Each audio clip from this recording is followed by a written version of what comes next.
of London. Benedict Spence is not yet a peer, but you never know. He's a writer and political commentator.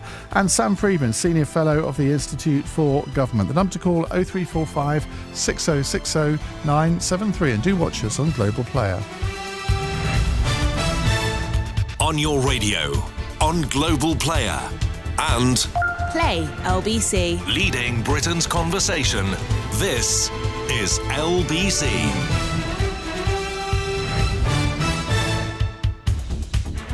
From Global's newsroom at 8 o'clock, the Liberal Democrats have launched their manifesto promising to take the UK back into the EU's single market. Labour says it plans to create an extra 100,000 nursery places in England. Education spokesperson Bridget Phillipson was asked on LBC where the staff were coming from. I am confident that by the end of that Parliament, if we form the next government at this election, that we will have delivered on this commitment. I'm confident that we can make it happen and voters can judge us on our record. Meanwhile, Rishi Sunak says he's not considered resigning as Tory leader before polling day, despite facing criticism over leaving D-Day commemorations early. Reform UK wants to raise the limit before people start paying tax to £20,000, and the SNP are looking at grassroots football.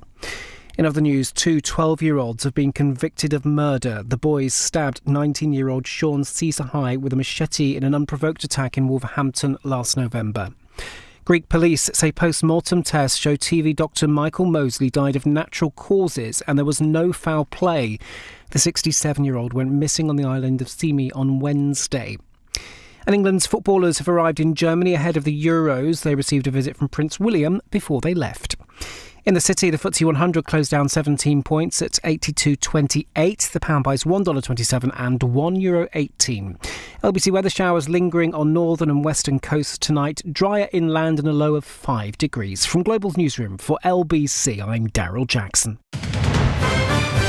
This is LBC from Global. Leading Britain's conversation. Cross Question with Iain Dale.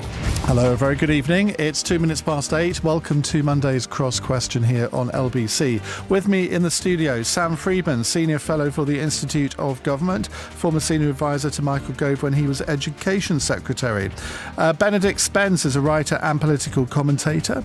Baroness Jenny Jones, Green Party peer, former Deputy Mayor of London. And Lord Chris Fox, Liberal Democrat peer and the party spokesman for business and trade in the House of Lords. The number to call if you'd like to put a question to our panel, 0345 6060 973. You can text 84850, or you can say, Alexa, send a comment to LBC. And of course, you can watch us live on Global Player.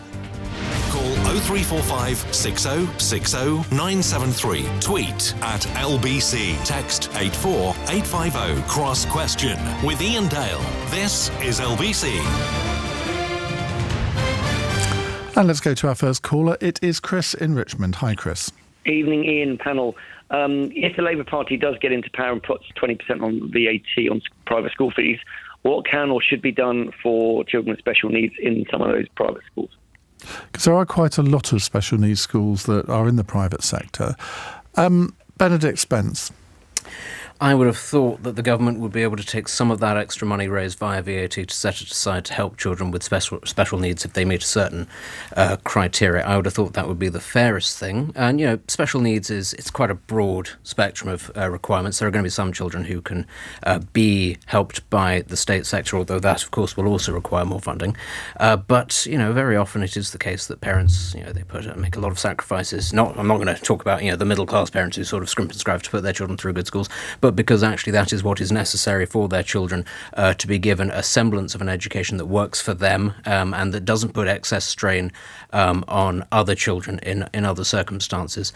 So I think if the Labour Party is set on this as a policy, I really don't think that it would be too much of a burden to take some of the money raised, if it is going to be any sort of substantial amount, and say we're going to set that aside to ensure that none of those children are actually massively disadvantaged by this. I already think that the policy in general is a bad one, but I think that would at least be a little, a token, I suppose, to those parents who are feeling particularly worried about this. So it'd be a sort of reverse grant that each special needs school would get a grant from the government and they could use that to reduce the fees for the parents. Well, why not? I think if the idea is about fairness, then ultimately this particular case is about trying to give children with special needs, special learning needs, as much of a leg up as possible. If the government is able to raise a large amount of money by levying VAT on this, what is unfair about that?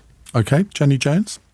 I like Benedict's answer, but I would go much, much further, quite honestly, with education, and much further probably than our manifesto that's coming out on Wednesday. In Norway, they actually scrapped all privatised education, and they have had... It was actually Finland. Oh, thank you. I'll start that Well, again. it may be Norway too, but I know it was Finland. All right then, thanks, sorry. In Finland, they scrapped, and they've had superb outcomes from that. And I just think it's probably much healthier for children not to go to private schools. Obviously, children have special needs. Which is a position of Angela Rayner and Rachel Reeves, or at least used to be.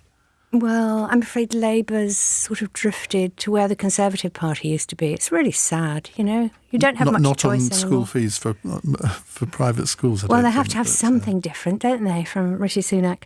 Now, I think children with special needs obviously need more funding, and I'm not sure that private schools give them better outcomes, but certainly, we have to think along those lines. We would definitely encourage the VAT. You would? Yes. Even though there isn't a single European country that puts VAT on private school fees. I still think... Because actually Labour wouldn't have been able to do this without Brexit. It's, bizarrely, I mean, it is actually a consequence of Brexit that they have the freedom to do this.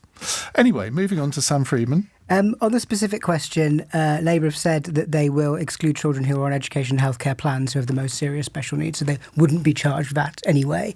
So where you've got special independent schools that predominantly support special needs, they're not going to be hit by this. You do have some young people in the independent sector who have special needs at a lower level, but not at the sort of most severe level. Where you've got those who perhaps should have an education healthcare plan, but their parents haven't yet gone through the process, I think Labour could speed that up to make sure that everyone who should be exempted gets that exemption. So I think there's a fairly sort of straightforward technical fix to doing it. But just on your point about European countries, you're absolutely right that no European country does this, but New Zealand does and has done for quite a while, and it hasn't really affected the size of the private sector at all. So a lot of the sort of scare stories about how this is going to mean tens or hundreds of thousands of children leaving the sector don't seem to be true based on what's happened in New Zealand. You mean the scare stories promulgated by Emily Thornberry yesterday? I don't know what she was doing. That was a bizarre interview. There's much better answers to the questions she was being asked. He's just given the best answer. You should have gone to him first, and then we could have all copied him. Thank you. You copied Benedict, so that was fine. Just a domino effect. I find it incredible. I find it very difficult to get excited about private education. Very difficult when there are kids going to school hungry in the public sector. Really. I mean, I'd be curious. Chris Fox. It's clearly not a Lib Dem policy to do this, and one of the things I would say. You say clearly. Well, I'm telling you now, it is now clear that it is not a Lib Dem policy. I'm glad to clear that up for you, Iain. One of the things that the peers can do is when this legislation comes, is we can really understand it and make sure that the unintended consequences that often come with legislation are ironed out. This is one clear area. Legislation? I suspect it will need legislation. I'm looking across, but I would imagine it needs primary legislation. Okay. And in that case, I think there will be issues, grey areas that will need clearing up, and we'll have to work on that. But really, taking Jenny's lead, the majority of children go to state schools, and there's a huge job to be done to get state schools up in standard, to get them from stopping falling down to start with, and to get enough teachers in. So whilst in a sense there's a focus on this because it's novel and it's interesting, the real issue for most parents is the school that their children are going to, and that's a state school. Let's go back to Chris in Richmond. What do you think can be done? Were you reassured by Sam's answer there, Chris? Yeah, I was. I mean, I've got a child with special needs who goes to a state school because the local private schools, frankly, were appalling in the way they managed the admissions process. And I work with a charity that helps kids every single week who aren't getting the places they need. We need to fund the state sector better. I do think that exempting them is right, but I do find it massively hypocritical to see Conservative candidates and the government talking about special needs for the first time in 14 years when they've been telling councils to cut the number of EHCPs by up to 20% and putting in a safety valve agreement with councils like mine. I mean, how dare they? OK, Chris, What have they done? Thank you very much indeed. Now, here's an interesting text question. Briefer answers on this one, if you can.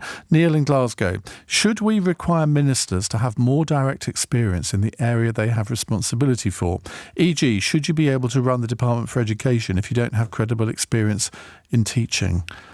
And I always think this is one where it's a very easy thing to think. There's a lot of logic to it, but I'm not sure it would necessarily work in practice. Chris? No, I agree with you. It sounds easy, but actually, in reality, it really depends on the individual. It depends on the individual who is a minister, whether they can listen to alternative suggestions, balance those suggestions and make a decision. Now, they may well be expert in their field, but nobody knows everything about their field. And there is a danger when someone is an expert that they only do what they know. And a minister has to be really broad-minded. And I'm looking across to someone who worked with Michael Gove, and it'll be interesting to hear his take on that. But my sense is that it's more about the intellectual capacity and the ability to weigh arguments and make decisions and be decisive around making those decisions rather than hum and her all the time. Sam Freedman. I don't think it makes any sense, actually. I think being good at policy is a completely different skill from being good at being a teacher or a doctor or a nurse. What they should do is make sure they're properly consulting with people in the profession. And I think where you have departments that have gone wrong on policy, often a small group of ministers and SPADs have made decisions without consulting the wider profession. I'm thinking of Andrew Lansley's reforms of the health sector as a particularly good example of that. But, you know, there are, I can probably name most of the teachers in the House of Commons, and there's none of them I'd want to be a minister. There's just not a good correlation between the two things. Jackie Smith, my podcast partner, would fundamentally disagree with you because she was a teacher and was schools. Well, she's not in the Commons anymore. She was. No, she isn't. She'll be in the Lords. Jenny? I agree. The only experience I've had is when I was Deputy Mayor of London, and somebody in my team there said, oh, you know, we need to do something about food. So I took the idea to Ken Livingstone. He said, OK, you can set up a food board, which I did, and I chaired for some years. And I drew together experts. I drew together people, you know, from the City of London, from organic farms in Sussex, from all over, and I listened to them. And together we actually produced a food plan for sustainable London, or rather a sustainable food plan for London. It worked really well, and I was clear I didn't know enough, and so I took a lot of advice. Benedict? I mean, I'd echo what's already been said, is that you don't necessarily want somebody who's only ever worked in one sector to come in and then be the minister, because progress was never made by anybody just doing everything as had always been done before. But what I might suggest is that rather than ministers, there could be, more broadly speaking, a different approach to how we select MPs in general. And I think that this has been typified by the candidate selection that we've seen, especially from the Conservative Party, actually, at this general election. Not that many of those people are going to become MPs, because it's going to be a bit of a wipeout, but still, there has been an effort to sort of squeeze in a lot of bag carriers, a lot of SPADs, a lot of people who are very close to people who are already very prolific within the party. That's not healthy. And I do think that if the Conservative Party, I won't speak for the Labour Party because it's about to do fantastically well, but if the Conservative Party wants to survive and come back, I think it's going to have a fundamental rethink of how it finds its candidates, the sorts of people that it actually sources. Because even amongst the ones that are going to be left after this general election, I suspect, you know, one of the big question, of course, is going to be who is going to be the next leader. And a lot of people are going to be scrabbling around from the selection that are left and thinking, actually, where is the different thinking? Where is the talent there? It looks rather a lot like it did before, but there are fewer of them, and that's not very healthy. Now, I've been worrying about private schools in Norway, Jenny, because somebody sent a text in saying, yes, they are illegal in Norway. But then I look on Wikipedia, which obviously we always have to trust, and it says that under the Independent Schools Act of 2003, private schooling in Norway has become legal. So it was illegal before that, but it's now become legal. But there aren't actually many private schools. So we'll call it school draw, shall we? OK, that's great. Fantastic. Right, we'll come to another question in just a moment. 0345 6060 973. You're listening to LBC. It's 8:15. Britain decides. Follow the general election and have your say only with LBC.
Cross Question with Iain Dale on LBC.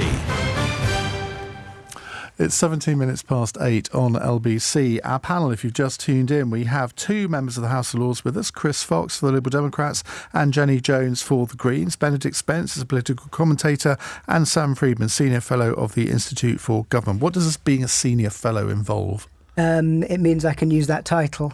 Does it involve any actual work? I occasionally write reports for them. Excellent. What's the last one you did? It was on Ofsted, actually, and so education is my first specialism. So I did one on Ofsted and reforming as the new chief inspector came in earlier this year. Great. Let's go to Mark in Leek in Staffordshire. You should be in politics, coming from Leek. Hello, Mark. Hi, Ian. Thank you for taking my call. I'm just really interested in what's going to happen with special educational needs. It just seems to be kind of not quite forgotten, but it's not the priority of any of the major political parties. Right. Now, that's not quite what I thought you were going to ask about. I thought you were going to ask about social care. Well, social care as well, because obviously we look after our son, and I look after my parents, but it's all kind of related. No, absolutely. Well, the Lib Dem manifesto pledges providing free personal care for older or disabled people in their own homes as part of an £8 billion health and care package, Chris. So let's come to you first on that. Open goal for you from Mark there. Well, $9 billion actually. $9 billion. We actually any advance on launched today, and thanks for ringing. I mean, it must be very hard work the way things are at the moment for you and your family. Basically, we're pledging $9 billion, of which $4 billion will go into social care, and so that we will have free personal care at people's houses. We will have mobility assistance, and we'll basically be paying care assistants a £2 extra minimum wage, because there are too few care assistants. One of the biggest problems we have is recruiting people to do this fantastic work. They're actually at the bottom of the pay scale. So getting they're mainly on minimum wage, aren't they? Which, when you think about it, is a disgrace. So what we're doing is creating a different minimum wage for them at the very least, which is an extra £2 an hour. But you're right, because if we don't get that right, then we can't solve the NHS either, because too many people are falling down and having to go into hospitals and having to stay there because there isn't the care to get them back out to their homes and back out where they can get support, where they can't get support at the moment. So we're absolutely convinced that by investing money that we will get, by changing the capital gains rules for the very most rich people in the country, and levying $4 billion back on banks, we will get the $9 billion we need to spend both on social care and on the NHS. But Ed Davey at the launch, which I was watching, he kept going on about that richer people are going to get cuts in capital gains tax. No, the middle income people. The way that the capital gains, it's a fairly complicated formula because there are thresholds, and by moving the thresholds, you make sure that most people who pay capital gains will actually pay a little bit less or about the same.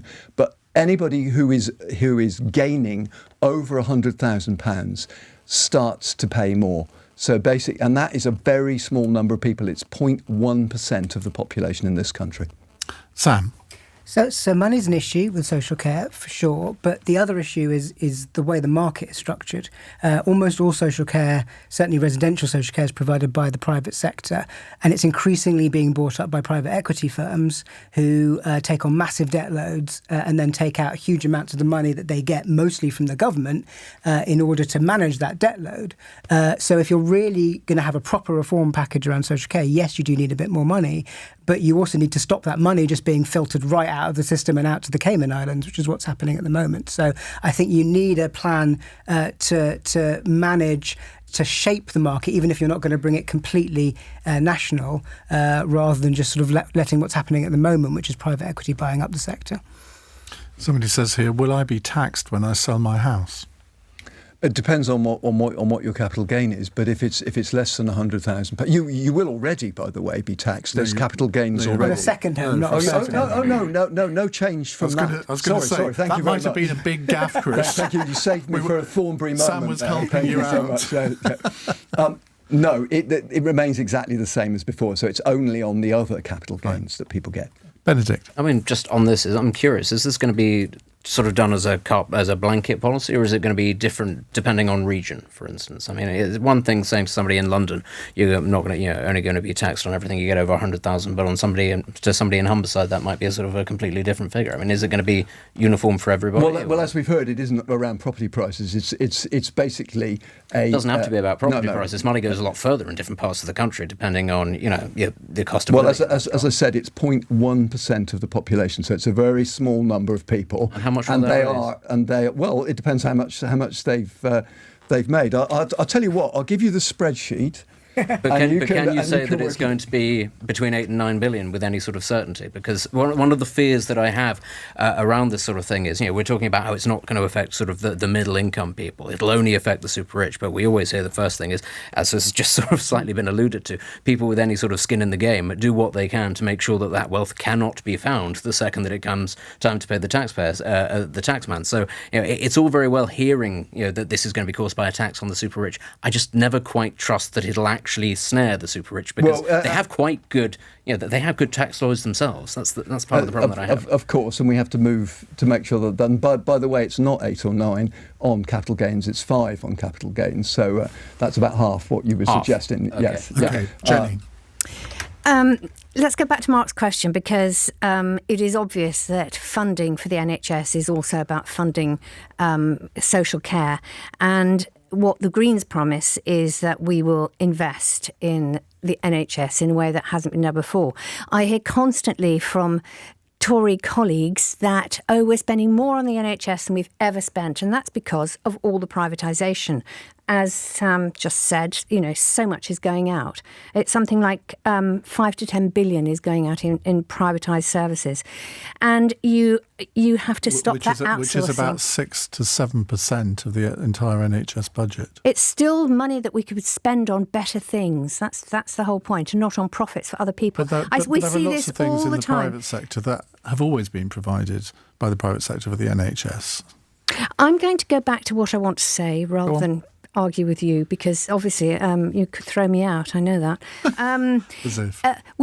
We've got to reinstate a duty of healthcare for everybody, and this is something that we've lost completely. You know, it's incredibly difficult to get a dentist on the NHS anymore. It's very difficult to get GP appointments. The NHS is a very, very precious part of our social makeup, and we absolutely have to invest properly in it, and that includes social care for everybody who needs it. Right, let's move on to a text question. No name on this one. Please do put your names on your texts. Is reform just a Tory Trojan horse? Will Farage end up doing some sort of power-sharing deal which will put the Conservatives back in power? Now, Nigel Farage has today claimed reform is close to a tipping point which would see it overtake the Conservatives in opinion polls. Benedict? A Tory Trojan horse? I can't. I can't imagine. I can't imagine a world in which actually Nigel Farage does a deal with the Tories. He did last time, didn't he? Honestly, I don't. Yes, and I sort of think based on what happened last time, I don't foresee that happening again. I think Nigel Farage recognises, for what it's worth, I don't think reform has much of a future. I think that even if they get 5, 6, 7 MPs, whatever, I think they're going to find it very difficult to sort of back up a lot of the animosity, a lot of the anger towards the Tories, and a lot of the antipathy towards Labour. I don't think that you can sort of make that last over 5 years if it's just based on the cult of personality of one person. But he recognises that this is a one-off opportunity that the Tories are going to lose a potentially catastrophic number of MPs, and that this is the moment to stick the boot in. If he were to turn around at this moment and say, "Oh, all right, chaps, all right, we'll sort you out, we'll do you a solid," how would all of those, sort of between 15 and 17% of the polls, all of those people who are clearly not fans of the Tories, are they just going to sit there and go, "Oh yeah, this is completely fine. This party that we feel fundamentally, viscerally betrayed by are going to be helped out by these people"? It would evaporate overnight. So no, I don't see there being a deal. It would be political suicide. For Farage, for anybody associated with him, and ultimately it would prop up people in the Conservative Party who the average Reform voter absolutely loathes. So no, I don't see that as a Tory Trojan horse at all. Jenny?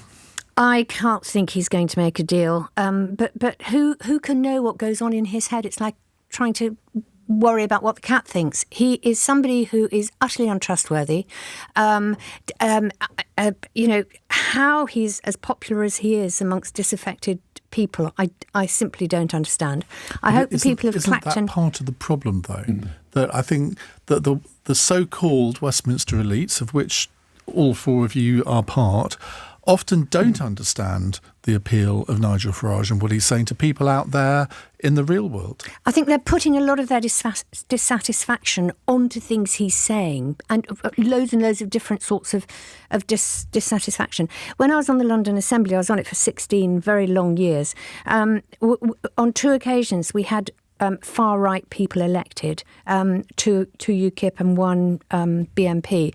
They were absolutely useless. They did not do the job. They didn't understand how to get things done, and they weren't re-elected.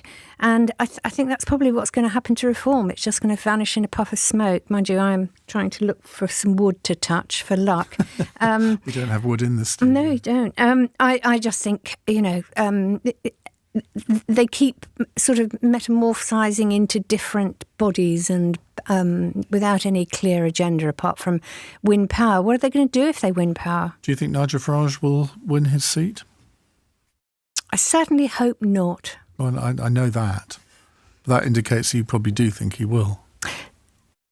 I'm really not sure. I mean, I haven't seen any polling on this, and there's been all sorts of vox pops and so on, and there were quite a few people who just thought he was absolutely dreadful. So, okay, Sam Freedman. I think he will win the seat. I think he'll win it quite comfortably. So do I. I don't think they'll win many seats, but I think he will win. I think then what's going to be quite interesting, given that he might be the only one or one of only a couple, is how that plays into the Tory leadership election that then follows. Because I think you're going to have every candidate is going to be asked, would you try and unify with Nigel Farage? And they'll give different answers. We've already started to see that. Suella Braverman said, I would want him in the party. Kemi Badenoch said she doesn't want him in the party. That's going to be a really important dynamic in the leadership contest just because of the nature of Tory members. Badenoch, by the way. Sorry, Badenoch. The only reason I know that is because I heard her say there's no bad in Badenoch. That's the only reason I remember it. Some of us might disagree. Well, that's a useful hint. the older listeners will remember the Vulcan mind meld, and I have to say that I would I don't remember. No, I don't remember it. What is I think it? I would need to do that in order to find out what Nigel Farage really wants. But really picking up on your point about the Westminster bubble, during the Brexit referendum, I was one of the few people I knew who expected the vote to go the way it did, because I went back to Herefordshire and talked to people where I'm from in Herefordshire, and I was hard put to find people who wanted to stay in. So I kind of was one of the few people who wasn't surprised by that result. And that tells us the point that you were making, is we have to listen. We have to be better at listening to what people are telling us, because there are real problems and real concerns out there, and we can't dismiss them as being populist as such, because they're not populist. They're just a popular concern, a big concern for a lot of people, and the mainstream politics ignores those issues at its peril. Couldn't agree with you more, and I think that is the problem, that a lot of political commentators don't get outside London, and therefore don't talk to what you would describe as sort of, in inverted commas, normal people. Well, I mean, it's not even a UK issue. If you look at what's happened in Europe this week, we might come on to that in a second, well, Benedict. in that case, I should perhaps say a little more Keep your reticent. powder dry. Yes, indeed. Right, keep your calls coming. 0345 6060 973. It's 8:31. News headlines on LBC with Daryl Jackson. Labour's education spokesperson has told LBC the party's making plans to make sure the workforce needed is in place to provide more early years support for children and carers. The party's promised 100,000 new nursery places if it wins the election. The Tories are offering to recruit 8,000 extra police officers.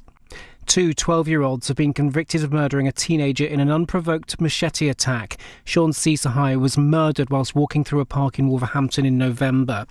And Greek police have ruled out foul play while investigating the death of TV doctor Michael Mosley.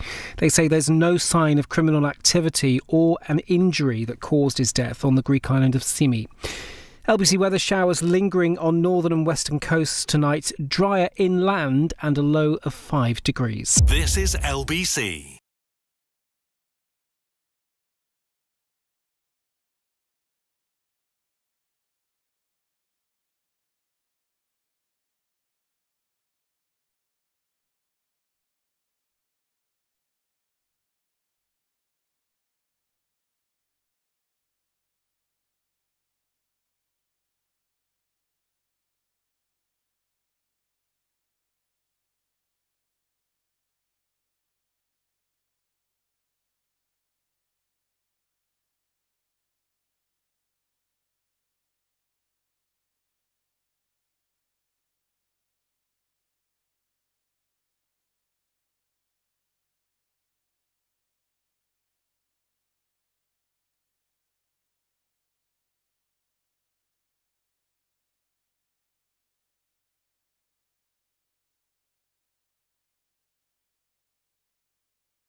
Leading Britain's conversation. Cross Question with Iain Dale. Tweet at LBC.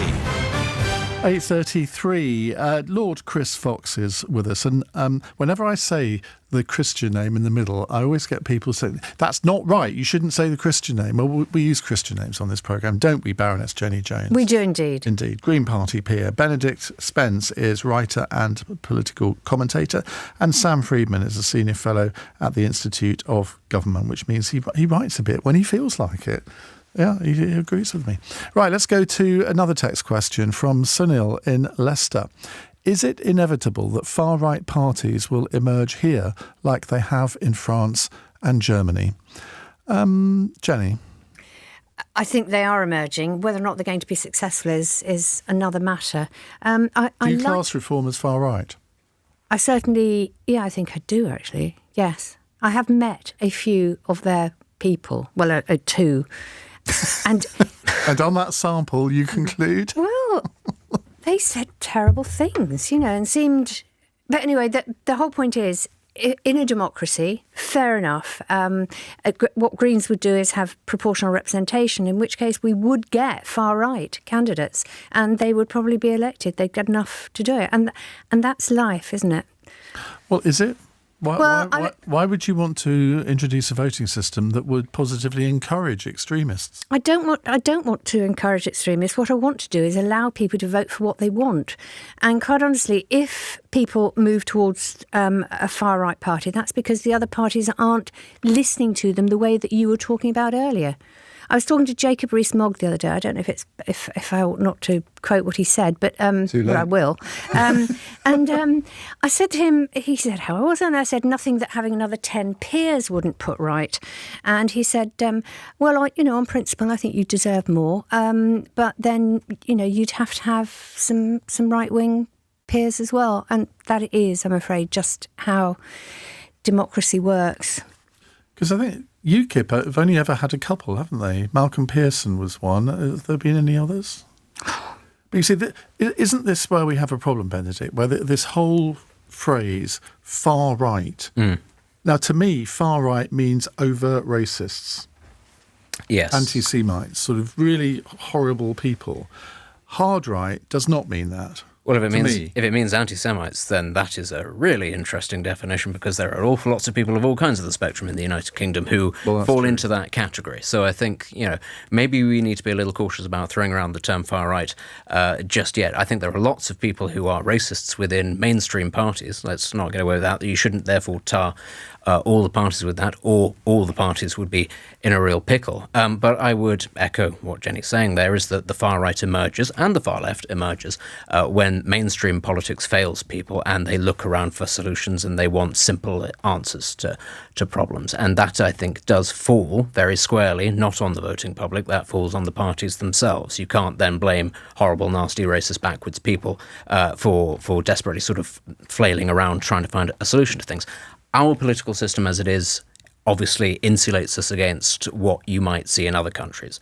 That is not to say that if you push people enough, if you allow there to be significant enough decline and policies that go diametrically against what it is that they, not just what they want, but what they were promised and what they vote for, that you won't actually push people. And as you say, Iain, it's about whether or not people sort of fit certain criteria. Well, that's not to say that centrist parties, mainstream parties, cannot end up shifting one way or the other towards being more extreme things, encompassing things that are more extreme, if that is what they feel will win them votes. So, it's a tricky thing. I'd say that we are more fortunate than most European countries in that our system prevents it from happening quite as fast, but never say never.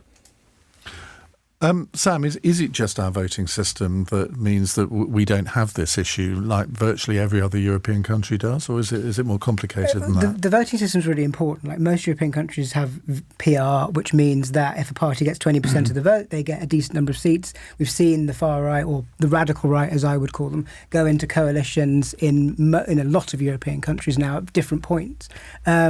But the problem with majoritarian systems like the one we have is that if you win, you win everything. You get the full prize. So you see America, Trump could easily win the election there.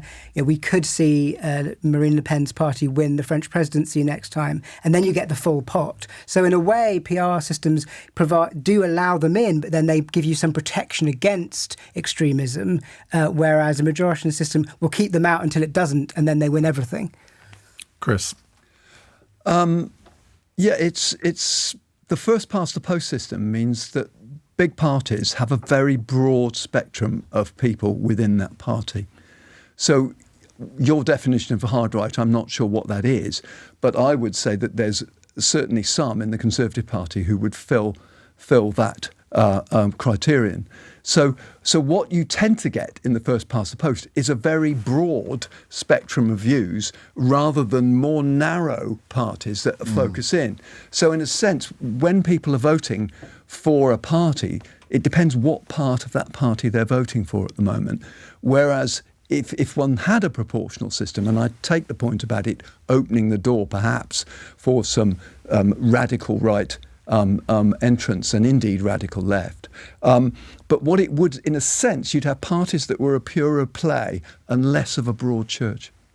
Some breaking news. The UN Security Council has just voted in favour of the Biden administration's ceasefire plan for the Israel-Hamas war. However, this is, of course, not the first ceasefire agreement which the UN has approved during this conflict, with the previous ones having been ignored by the two sides themselves. Let's just get a bit of reaction to this from you all.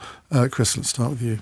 Well, I mean, it's an appalling situation that's going on there, and first of all, we have to condemn what happened when the original attack happened, and then looking at how the situation in Gaza has deteriorated, and we see the government within Israel beginning to break up around this issue. So doubts are already coming in. The ceasefire, if it can hold, is a start. But it's only a start. Well, there is no ceasefire. Well, I mean, the process that has just been voted on, but it doesn't look like there's going to be agreement, but absolutely have to get more humanitarian aid in there and get it in there quickly.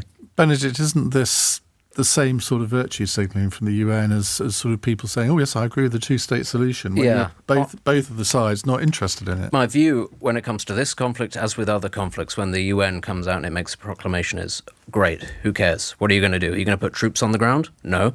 Then actually, what is the benefit of this other than signalling your dissatisfaction? And that, I'm afraid, is something that is, I think, Western countries are beginning to realise is increasingly, if the United States, because let's be clear, it's the United States here, isn't prepared to go and intervene in conflicts to try to stop them, the conflicts won't stop unless it's Russia. And actually, Russia has proved that does not always end particularly well. Not to say that it ends particularly well when the United States intervenes. But in this conflict, the rest of the Arab world has shown quite definitively they are not going to go to war with Israel. They're not even going to risk their peace agreements with Israel over this. The only one is Iran. And Iran, to be honest, has been rather hesitant about what it's prepared to do because it recognises the stakes that are involved. It recognises who is the stronger of the two in the situation. This conflict will end either when Hamas is defeated or when Hamas decides it's going to surrender and is therefore defeated by extension. The other alternative is it survives in some sort of broken form, at which point Israel probably then establishes another cordon around Gaza, and the situation goes back to whatever it was before, which is not great, and Israel moves on to a conflict with Hezbollah. Does this sound great? No. But that's ultimately what is going to happen, unless there is an unexpected intervention from outside. Whatever the UN says ultimately doesn't matter. Thanks for cheering us up, Sam. Yeah, sadly true. What the UN says doesn't really make a difference. This is all about the internal politics of Israel and Hamas now, both of which are in a complete mess. And this has been the problem from the start, is that both sides of this conflict do not have a clear political strategy or a way out of this. And until one of those two is resolved, we're not going to get out of it. And it sort of ended up being a little bit frozen at the moment, but there's no obvious route to it ending until there is a change in Israeli politics, because Netanyahu is dependent on the far right in Israel. And Hamas is equally split amongst itself. Well, I did think maybe the resignation of Benny Gantz from the War Cabinet might spark a political change, but it doesn't seem to. It actually makes Netanyahu even more dependent on Ben Gvir. Yeah, Jenny. I'm assuming the UN declaration or motion or whatever is a full bilateral ceasefire with the release of all hostages, which of course. Well, I don't know that. I think that was what the wording was. It right? I believe so. Which is absolutely great, but I'm afraid the British government has to do more itself, and we should end all arms export licences to Israel. We cannot allow ourselves to be sucked any more into this. And also, of course, we should end military collaboration with Israel, which goes on all the time, and it's not a good look for us. Right, let's take another text question, a follow-up to the last one with Brian in Edinburgh. How does the far-right trend in the EU impact the SNP's obsession with rejoining the EU? Are the Liberal SNP really aligning with a right-leaning European bloc? Might be an awkward hurdle for them. Not quite sure I understand that. Anyway, in the Liberal Democrat manifesto today, they pledged that they would want to rejoin the European single market with the ultimate aim of one day rejoining the European Union. I don't think that comes as a massive surprise to anyone, but it is ironic, Chris, that your last election manifesto had the word "Stop Brexit" on the front cover. You have to turn to page 122 to find even a mention of it. Well, how times change. I can't be held responsible for the typesetting. I think the point being is that we are where we are now, and to go forward takes time And it's not something that's going to happen overnight. And if we were to pretend we can wave a magic wand and the last 5 years didn't happen, people would call us stupid. So we have set out a stepwise process to improve our relationship with our nearest neighbours and still our biggest traders. And the starting off point is about getting trust, building a better trading relationship, getting rid of all that friction that small and medium-sized businesses in particular are finding appalling when it comes to moving stuff into the EU market, helping people who travel into the EU to find it more easily. We're going to find a huge issue coming up soon with having to do biometric fingerprint or face prints to get into the EU. People are really going to suffer, and actually trying to have more exchange between our younger people. That's the starting point, and it's going to take a very long time before we get to anything beyond that. But addressing Brian's question there, the far right side. If the far right is on the ascendant, I mean, it's not exactly a bloc that you might want to rejoin. Well, the far right is on the ascendant, but actually the middle right has maintained its majority, I think. And I mean, we'll see who gets elected president. But the Liberals have been eviscerated, haven't they? Well, no, I think so, not quite as much as the Greens. Yeah, why is that, Joe? I mean, going slightly off the subject here, because I mean, look, I suppose we don't know as much about internal EU politics now that we've been out of it for so long, but I would have expected the Greens to do rather well in these elections. You're talking about the Scottish Greens? No. I'm talking about European you mean, sorry, ones. in the Europe. I'm so sorry. I'd slightly gone thinking on my own lines about this. I don't know why, and it might be that perhaps Greens in all the states, because they've been in various places, they've worked with governments, and they start to not look the radical party that they were before. And I mean, I'm perfectly clear as a Green that all the political parties should have something on climate change in their manifestos, and I'm not sure they do. And if you don't understand, we have, and I recommend it to you, so I'll make sure you get a copy. You can copy and paste. Yeah. Apologies, Chris. I'm sure you've still got Lib Dems time to pick some of them up for your Jenny, manifesto. I think ours might go a little bit further than You're yours. almost unique in the Greens, and you voted to leave the European Union. I wondered if you'd bring that up. Well, it just occurred to me. I thought I might inform our listeners. I do tell people, because otherwise I feel I'm hiding a shameful secret. The thing for me was, or is now, is that this government made a complete mess of it. It could have gone differently, and right from the beginning they I use that everything. argument, and nobody has any sympathy with it at all. Well, I haven't finished. What the Green Party is going to do is, I think, join the single market, and then when the time is right, try to rejoin the EU if they will have us. And I will go along with that policy. I will not stand and argue that Brexit was a complete success, and I was right to vote for it. All right, Sam. I think the question's quite an interesting one, because the problem that people who support Brexit and want to keep it going have is that basically no one under the age of 50 supports it, and no one coming into the electorate supports it.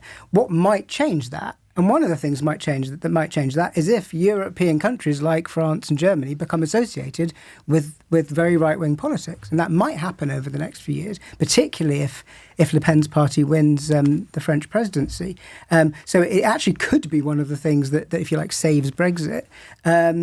But it doesn't change the economic arguments around not having a trade agreement with our biggest trading partners. And I think for the time being, at least, that is still the dominant argument. And I think it's one that will become more and more used in the next Parliament, given most MPs will have voted Remain, and we are going to continue to struggle to get economic growth. And when that happens, there's going to be a growing chorus of join the single market, join the single market. Don't know what you mean. Growth is going to be over 2% this year. Benedict. I mean, it's interesting. Sam sort of raises the spectre of the demographics of this country in terms of who voted for Brexit, who didn't. But who is it who's voting for the far right in Europe, actually? And a really interesting proportion is people under the age of 30, 35. I think the AfD's support in the under 30s has doubled in less than 12 months, to give you some idea. And it tends to be older people who are voting Green or voting Liberal or voting left-wing. And actually, if you look at the map of Germany, who voted AfD and who didn't, it's almost completely mirrors the way in which Germany used to be split between East and West. As to whether or not, why it is that, for instance, the Greens are taking a bit of a kicking, I think that's largely down to a perception that green policies are having a massive impact on energy prices, which is hurting growth and it's hurting people on an individual level. But when it comes to the sort of the longer term trends in Europe, I mean, again, we were talking about what's the difference between hard right and centre right. Do we count Giorgia Meloni and the Fratelli d'Italia, do we count them as hard right or centre right? Because most in Italy would now consider them centre right, even though 5 years ago they were very much a neo-fascist party.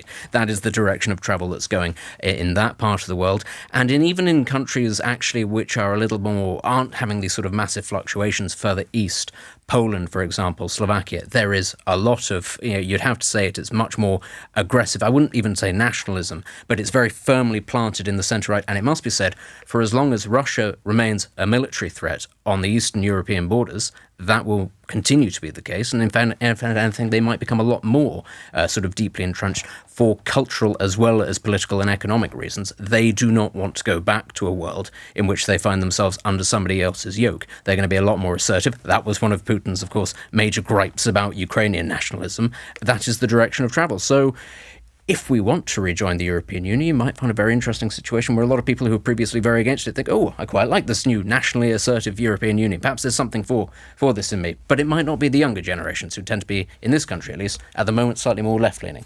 I doubt whether I'll live to see it, but there we go. It's 8:51. LBC.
Cross Question with Iain Dale on LBC. Text 84850.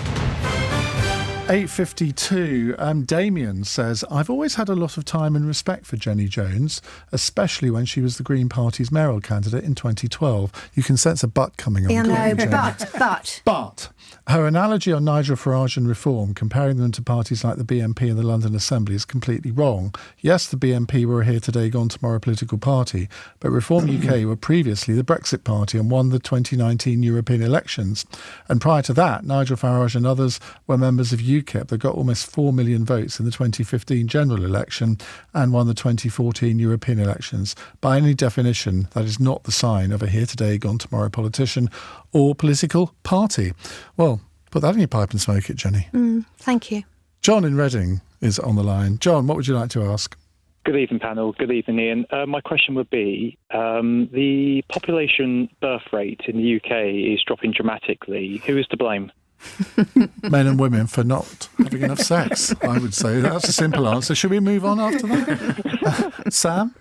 I don't think anyone's to blame exactly. It's happening everywhere. It's happening in every country in the world to some degree or another. And lots of countries have tried lots of different policies and don't seem to be making an awful lot of difference. You can make a marginal difference with policies on childcare or housing, but it's very marginal. It is a function of a very good thing, which is women entering the labour market and being enfranchised.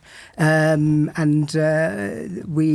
think the only way you can possibly make a substantive difference into it is if we have a very significant reform of our labour markets. But I don't think any party is willing to go there quite yet. The birth rate in England and Wales fell to 1.49 children per woman. Is that how it's measured? I suppose it must be in 2022. And this has been falling consistently since 2010, evil Tories. The replacement rate required to maintain a population is 2.1 children per woman. In South Korea, I think it's 0.8 now. I mean, it's really scary. In some parts of the world, it's dropped to a really scary level. Benedict. I mean, Japan as well is really struggling with that, but they have the added benefit of investing very heavily in the future of automation. They're sort of hoping that, as well as sort of pronatal policies now, that a lot of sort of manual jobs will be able to be taken up by machinery, which we, certainly in the UK and in Europe, I don't think we're quite prepared for that. There are still some countries, actually, where there are increasing populations. Nigeria is one, and Egypt is another, and it's causing massive demographic problems because they're expanding faster than actually their countries can cope. But one thing that I would say, given that Sam's right, this is a broad trend, and it's not just about economic aspects as well. There is a suggestion that things like egg fertility and sperm count rates are actually dropping as well, and that might be environmental. That could be down to all sorts of things. Processed foods. Well, plastic is a big thing, as well as sort of chemicals in the atmosphere, heavy metals in the water. There are lots of reasons why, but the thing that I would argue is, for a very long time, I think Western countries and also the United States have relied a great deal on migrant labour, therefore to fill up the gaps that are being created by that demographic problem. If this is also a demographic problem in the developing world, there is a shelf life under which you can actually have that as a policy before the people quite literally start to run out. So we've become addicted to sort of cheap labour for a very long time. That is not going to last forever. Chris.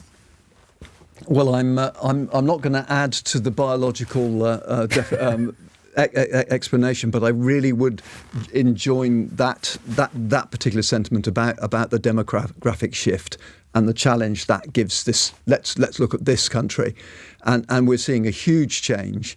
And actually, the simple point of what the tax base will be looking forward, with lots and lots of pensioned and older people who are not necessarily part of the tax system. So how does it all pan out? There needs to be an understanding and a plan. Automation is one thing, but also a different way of having work, a different way of how we welcome people into the workplace, we keep people in the workplace. We're losing skills all the time and not replacing them at the moment in the workplace. And our economy cannot afford that. We have to change that system. Jenny? It's always been said that the minute you start educating women, they will have fewer children, because in developing countries, obviously, many of them will lose children at a very young age, and so they tend to have more. But as you educate them and they can do better jobs and so on, then they will have fewer children. This has been something that I've seen. Well, that's a simple answer. Don't educate women. That will increase the birth rate.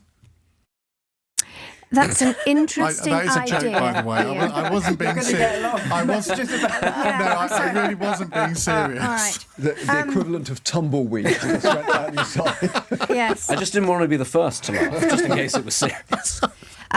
But in the Green Party, for decades we have had fewer children, and a lot of that's been about actually thinking the future is very dangerous and very uncertain, and people not wanting to bring children into this into life when we don't know what's happening. And so the Green Party obviously led this trend, as in so many other ways.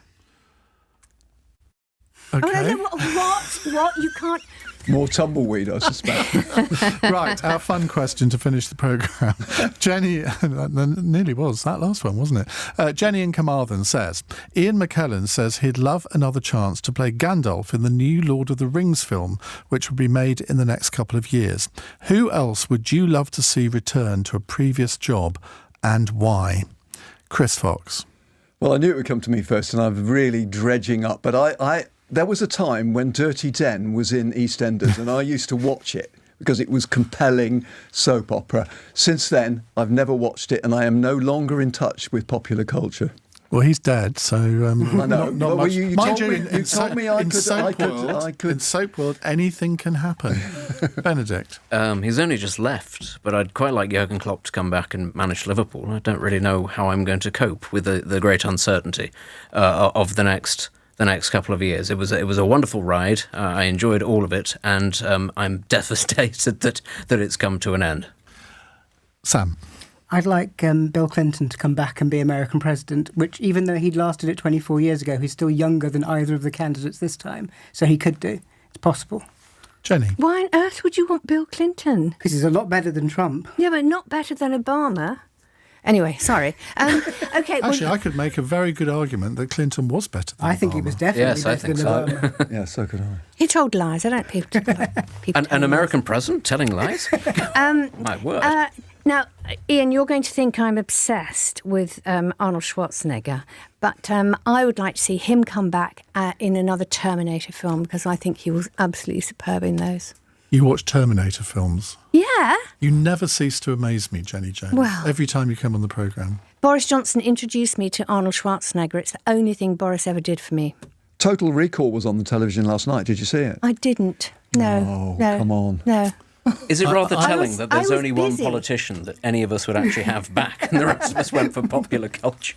And I'm just contemplating all the things Boris Johnson could have done for you. But I don't know. Well, he did buy me a cup of tea once. Did So, he? Ian, who would you have back? Well, obviously Margaret Thatcher. Oh. And on that bombshell, we will move on. Thank you to all four of you for joining us tonight. Now, tomorrow's panel includes Nimco Ali, the Conservative pollster and peer Lord Robert Hayward, and the journalist Antonello Guerrero, who covers British politics for an Italian daily newspaper. He DM'd me on Twitter today and said, so what subjects will come up? I said, you've clearly never listened to the programme before, have you? Right, in the next hour, is it okay to have a fling with a work colleague? That's the question I want you to answer in the next hour, because BP are introducing a new policy where staff will risk the sack if they fail to disclose intimate relationships with colleagues, and they have to go back 3 years, and they've got 3 months to do this. Now, I just ask this. If you can't have a relationship with a work colleague, I mean, is everybody going to be reduced to starting a relationship on the internet? Because nightclubs, apparently, people don't go to nightclubs anymore. There's very few places where people of the opposite or same sex can meet. So now they're trying to stop people having a fling in the workplace. Whatever next? On your radio, on Global Player, and Play LBC. leading Britain's conversation, this is LBC.